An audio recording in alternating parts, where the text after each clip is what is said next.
out of the way, my keyboards, and I don't want to press anything. We are live. Good morning, everyone, and welcome to Rise and Shine with Ebony Empress and Janice B Gordon. Hello! Hi, Janice. How you doing this morning? Oh, it's a beautiful morning. It's going to be a lovely sunny day. So rise and shine. I feel good.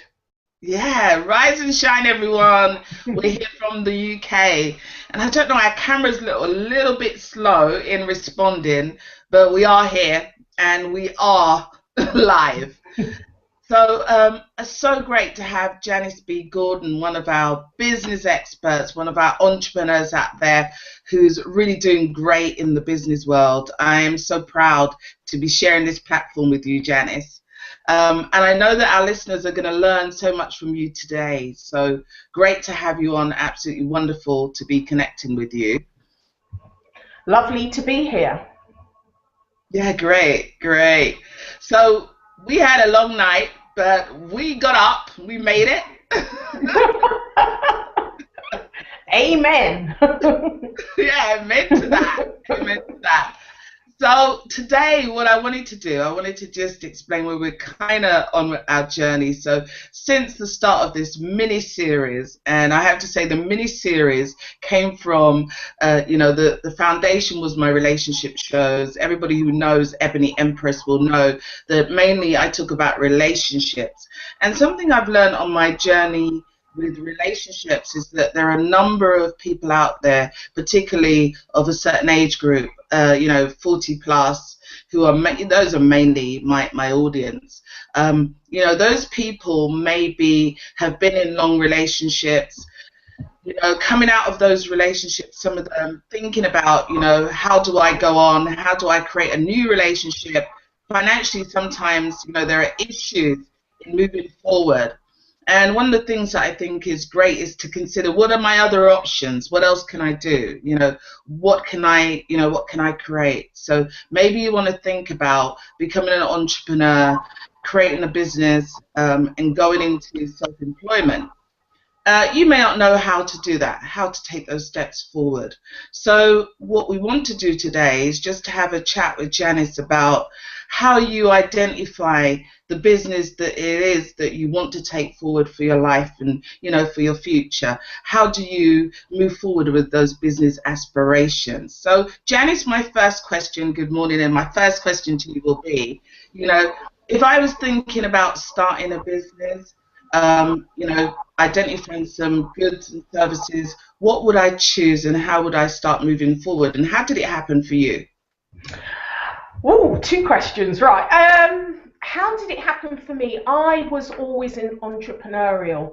When I was going through school, there used to be these things called all-dayers, love dancing. So I used to go to Leicester Market, buy some cheap fabric from the Indian shop, never wash the fabric because all the dye came out. But then I used to create these outfits. My mother taught all of us to sew, and then go to the all-dayers, not intentionally to get orders, but because they were so unique and bright and different, I'd get orders, and then the next month when I went to another all-dayer, then I'd have another outfit on and deliver my orders. To me, that wasn't a business. I enjoyed sewing, I enjoyed creating things, but that was really perhaps the start of my entrepreneurial adventures. Yeah, wow. And that's going to be the case for a lot of people. Yes. Start with something you're passionate about, something that you're interested in, something where you have a unique skill. Being in business is really difficult, let me tell you. It's not easy. And I work with a lot of entrepreneurs, and often they say to me, I'm a business mentor and business consultant, but often it's because they don't have any structure in place. Instead of your boss and your company telling you what to do, where to go, you've got to do it all for yourself. So there's a lot of skills to learn around just running the business. you don't really want to have the product or service that you're learning as well. So I would start with something you have a skill in, you're passionate about, you have knowledge on, you have a unique perspective, something where you've really can carry it through thick and thin. So that would be the starting point. What are you really passionate about? Okay, I can hear that, and I think a lot of people that will resonate something. A light bulb will come on. Yes, there are things that I like doing that I'm very good at, and I could bring this to someone else who might want to share it, might want to buy from me, might whatever. Someone might want to embrace that passion. How do I do it? How do I take those steps towards getting that product out there so someone else will buy into it? Because that's when I think I start to become an entrepreneur. Right, okay. So you might have the greatest idea, but it doesn't mean you have the greatest business. Without customers, you don't have a business. And if they don't like your idea, they don't like your product, you haven't got a business. So what you need to do before you commit yourself fully into it, you need to find out if you really have got a business. So you need to test the idea, test the product, test the service. Lots of businesses starting out miss this out because they think I'm brilliant or it's a great idea, everyone's going to love me. Well, it doesn't go so. Customers are fickle, and it's really important to test out the idea. So some of the things that you might do is you might actually, if you're in a full-time job, go part-time, do it in the evenings, do it in the evenings, sell some things, get feedback from your customers, improve on the product or service before you kind of go whole horse. Or it may be you slowly build up. You might go down to 4 days a week, and as the business builds up and starts to replace some of your income, you can see that there is a market, there are customers out there that want it, then you can kind of start to make the commitment. Go freelancing as well. If you've got a service that you can offer, instead of working full-time, start freelancing. There's pay per hour, there's lots of kind of online sites like Elancer, Freelancer, Fiverr, where you can offer your services and people buy from you, or contracting. So it could be that you freelance first of all, and that helps you to develop your idea into a business. You actually could also get contacts so that once you do decide that you're going to open your business, you've already got some links to businesses that might actually like the full package. So that's part-time, it's freelancing. It could also be that you work with another business that is very similar to the business you want to start. Why learn from your own mistakes? Why not learn from everyone else's? And also what they're doing well. So it's not about going in and stealing their customers, but actually how can you improve on what they're doing? So actually work for that business. So, if it's you want to set up a spa, go and work in a spa. Really learn the nuts and the bolts of the business from using someone else's business as your model. Talk to as many people as possible. There's lots of people with experience that are willing to give you their insights. If you're, especially if you're not if you're non-competitive situation at that time, so you can say, I'm thinking of doing this. This is my idea. Yeah, I know you've got butter them up with lots of experience. I really want to learn from you. I'm not going to take up too much of your time. Can I buy you a coffee? Lots of people. Connect with people on LinkedIn that are in your industry. Have conversations with them. Meet them for coffee. This is about doing your research before you really kind of go full hog to test out, do people want your product or service? Can you improve on your product and service? So when you really do set out in business, there's a market, you know how much to charge, you know how to structure your business. So that's the kind of the next thing that I would do. Yeah, that sounds great. That's really great advice. Absolutely. And I wonder, because a lot of people don't have the confidence to actually do the work with their own business. What do you think about network marketing? Because a lot of people get drawn into that area of a startup type business where it's already existing, there are already customers, and there already is this product. Do you think people should go down that route? How do you feel about network marketing? Well, being in business, business isn't for everybody. It's not easy. So actually, you might be the type of character that needs a support system, that needs a structure in place, because you're not so good at creating it all yourself. Now, it used to be that network marketing was a dirty word. It's certainly in the 70s and 80s. There's lots of structures that collapsed, and people were left holding stock, and we know all the stories. Yes. Network marketing has completely changed, and really it's one of the fastest growing businesses in the world. So the only thing I'd say about network marketing is that do your research. Do your research. I talk about this a lot. Shop around. Again, it's got to be something you're passionate about, you have some affinity to, because although they might give you a structure and there's a support system, you still have to go out and sell. That's the point. You still have to go out and say it's got to be something that you have an affinity to. There are network marketing structures that give you like a residue income, that give you a lump sum to walk away from, so it's your pensions. You're building kind of equity in that business. There's others that haven't got that type of structure. But all I would say is do your research. Ask people that are already in it. Not people that want to get you into their stream, but just, ask people about the business. Do lots of comparisons as well. But it's a powerful structure that works. It's been proven to work, and so if you're that type of person that needs that would like a structure around you, a support system, obviously they all offer different levels of support and structure, then that is certainly something to look at. Yeah, I think my experience with network marketing is that it's a great way to start if you're not confident about business, to try some ideas and look at things that may be just of interest to you, something that's out there that's being sold, and you think your friends could buy into it. Well, it might be a good place to actually get started. I think my issue may be that sometimes people just go in on a whim, someone sold it in a lovely way to them, and they haven't really got the experience or the understanding of the product, but they go out there and they invest. So I think sometimes you've got to, move away from the hype with some of these things, and not get caught up. So that's been my experience.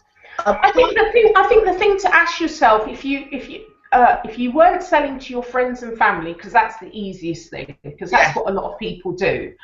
If you couldn't sell to your friends and family, could you sell this to people that you don't know?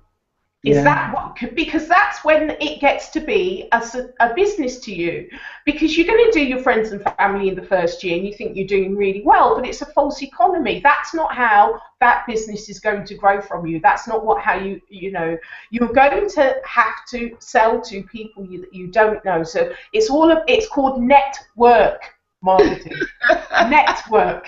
That's the key to it. So if you're not somebody so you were saying about, it's a good way of building up confidence. Well, actually, you've got to go out and network. So if you're not that type of person, you've got to be sociable, without being false, but you've got to be sociable. And so if you're not that kind of person, this might not be the right structure for you. But even if you're setting up your own business, networking is so important. Building up relationships is absolutely key. My book talks a lot about that.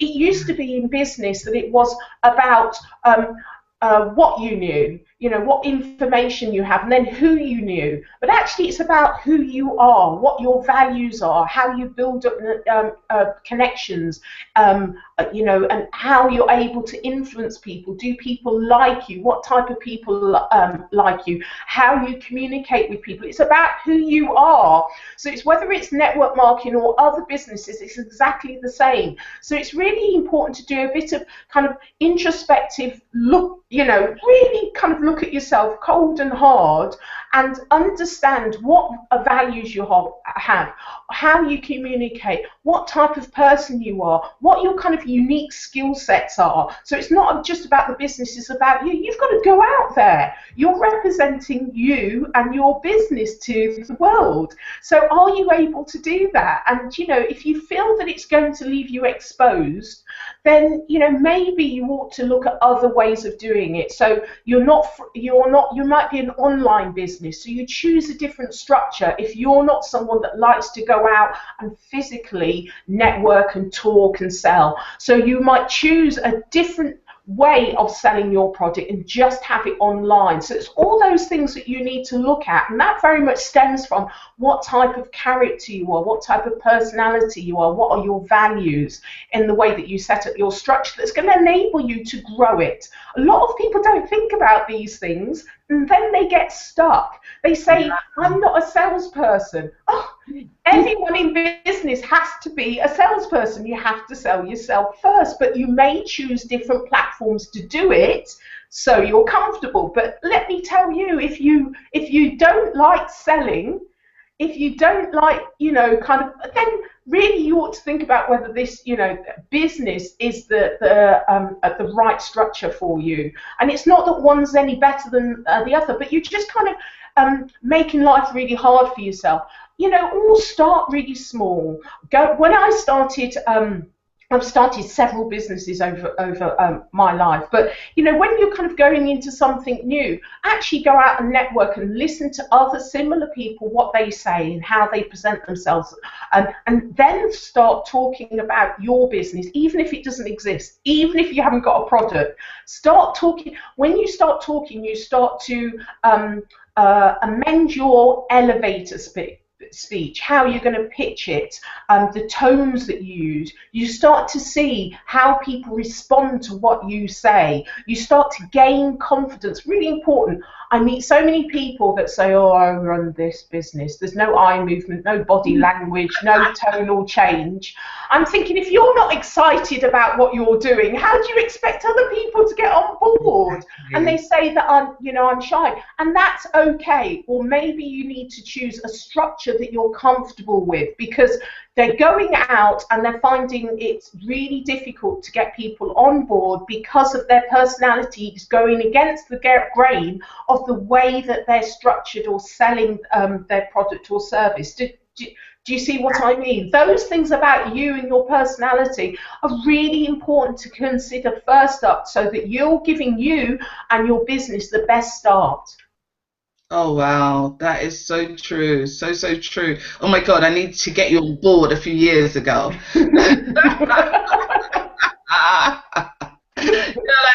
Come on, like we need people like you with all that understanding and knowledge and wisdom. Oh my God, you know, it would save people so much time wasting, which we do when we. Well, that's why I go out and do speaking engagements. You know, I just my experience, my insights, and I just tell it how it is. But I want to save you time, save you money, so that you know, have the best start and growth path, really. And it's really about choosing your own path. Another example, I work with more established entrepreneurs, but I do lots of speaking. My book talks about tools that are good for startups and established businesses. But you know, the important thing is you get on your own path. I meet a lot of people that will go and see this guru and pay big money for this, that, and the other. You know, they could do these boot camps and these masterminds and these millionaire in one day. You know, all of that's hype and stuff. Honestly, please don't waste your money. Don't waste your money. Do you know what business is about? You. It's about your heart, your passion, you. You need to do some retrospective thinking, really look inside yourself deep. What happens is that you go to this guru, they tell you this. You go to that guru, they tell you that. And you've spent out all the money in your bank account because you're looking for the answer. The answer is inside you. You just need to do some questioning and pull a lot of that out and start testing it and getting response from people. Once you've got a little bit of history, then you may want to get a mentor that works with you a little one-to-one rather than massive group things, because you're going to have unique and specific questions to your business that are going to enable you to progress further and faster, that sitting in a conference hall with 4,000 people isn't going to do for you. You're going to come out really inspired, and then you're going to sit at your business and think, how can I apply this? And then you're not going to apply most of it, and it's going to be an absolute race. And then you're going to get uninspired, and we don't want that in business. So it's really important to actually ask yourself some questions, set up the right structure, have something you're really passionate about. And then when you build up your confidence, start small, start talking about it, speak to other people in business. Don't waste your money on, like business in a weekend type thing, because you don't know half the answers yet until you've actually started testing it. In a weekend, it's not going to happen. It happens in years and years and years of trolling away and testing and re-evaluating and getting feedback and gaining experience. It takes years and years of solid commitment. Oh, that is... I don't want that to sound pessimistic, but it's fun. No, honestly, you've got a passion for something. It's, like you're going to love it. You're going to love all the challenges and all the experience and the fact that you're gaining confidence as well. Yeah, I absolutely love the fact that when you're doing something that you're passionate about, you see your growth. I mean, that's something I've learned from doing the shows myself for the last 2 years, nearly 3 years now, that, with your passion, when you're following the passion, there's a lot of work involved, putting a show out twice a week or 3 times a week or more. Hard, but when you start to look at yourself and how you've grown and changed and developed and your idea, you can see that coming to fruition. Your customers following your product, telling you when it's not out there, where are you? I'm waiting for you. Why haven't you come online? Inspiration. I can't. It's so lovely to get customer feedback. For them to spend the time to say, I'm looking for you. I've appreciated what you've done. I've learned something. This has made a difference. That's fantastic feedback. Absolutely, it makes it all the worthwhile. All of the late nights and early mornings. Hey, Sandra. Absolutely, absolutely. So let me say, in the last 8 minutes, a question I probably have for you, and my listeners may, want an answer here. Now, finances. Okay, so one of the things with business, that people struggle with is financing an idea. Right.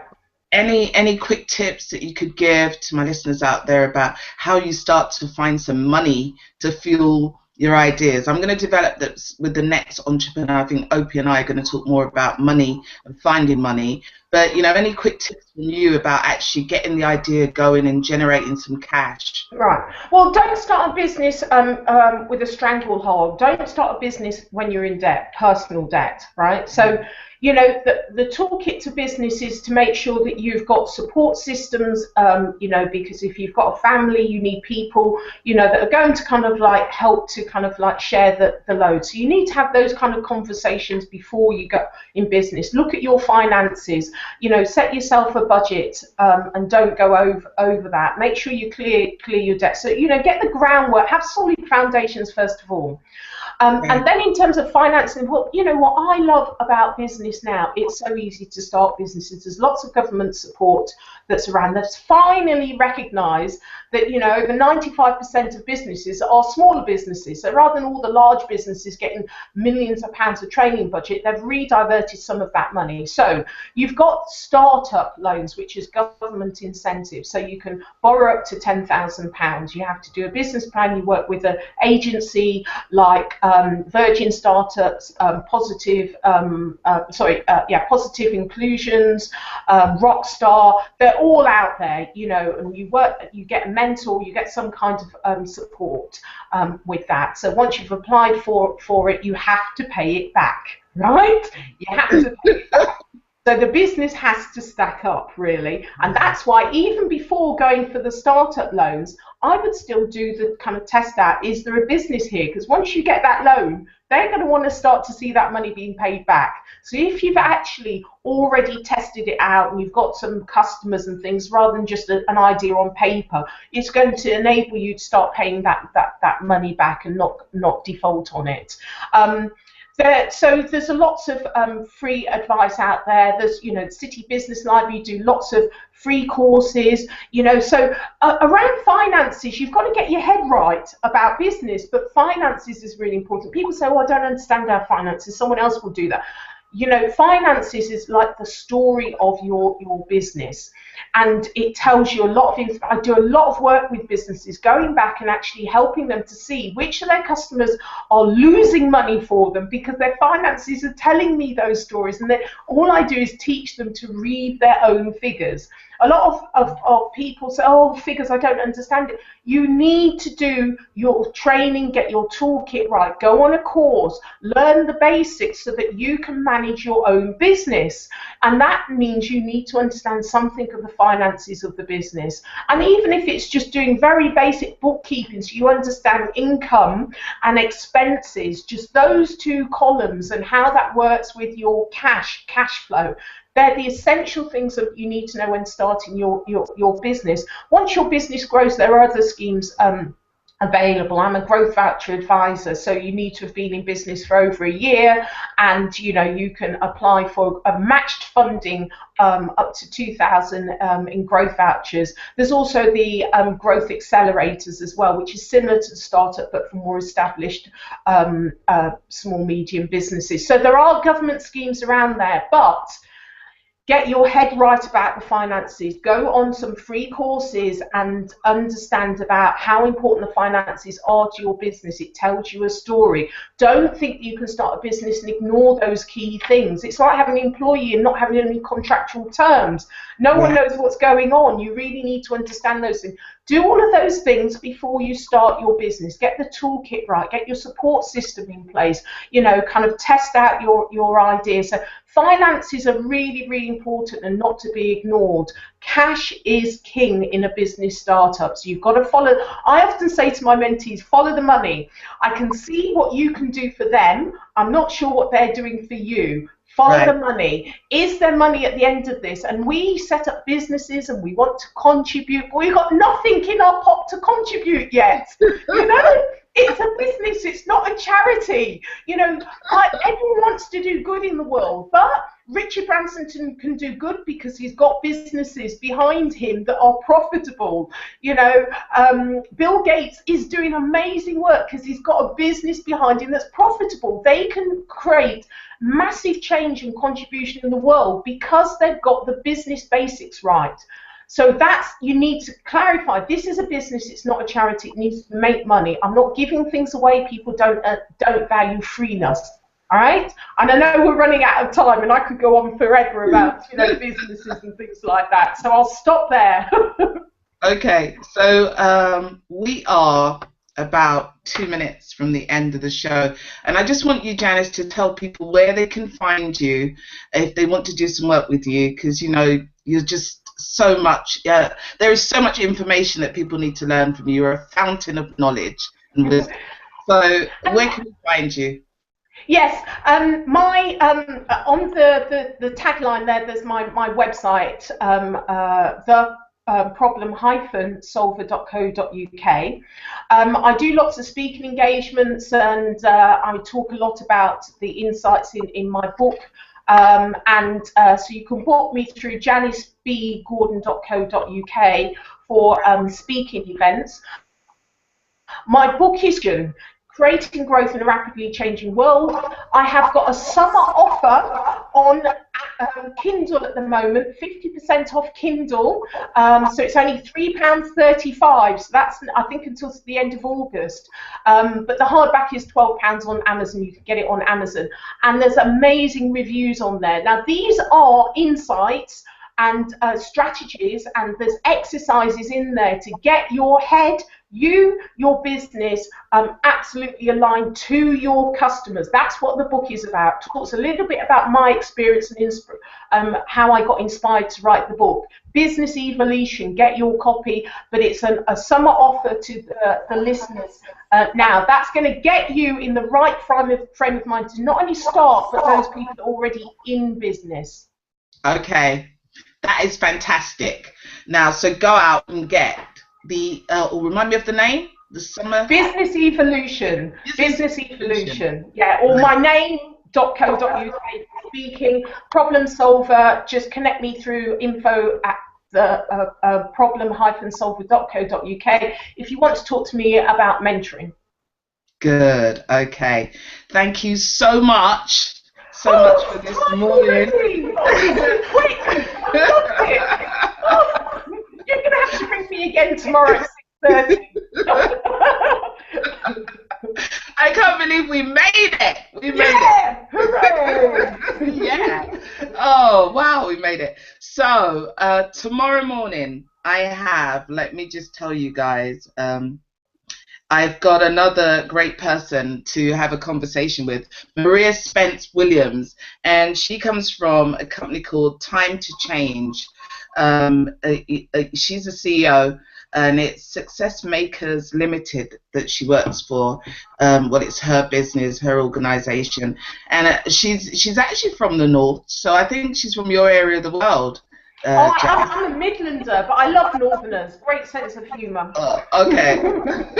All right. Well, so she's going to be on tomorrow morning at 6:30. Yeah. Rise and shine. Rise and shine. With Marcia and myself tomorrow morning. It's not Maria, it's Marcia. Marcia Spence Williams. We're going to be on tomorrow morning, and I just want to say to people, thank you so much to all my listeners out there who've tuned in nice and early to get some inspiration. Hope it was a real blast and a boom, blast to your day, a real start that's going to take you in a positive direction today.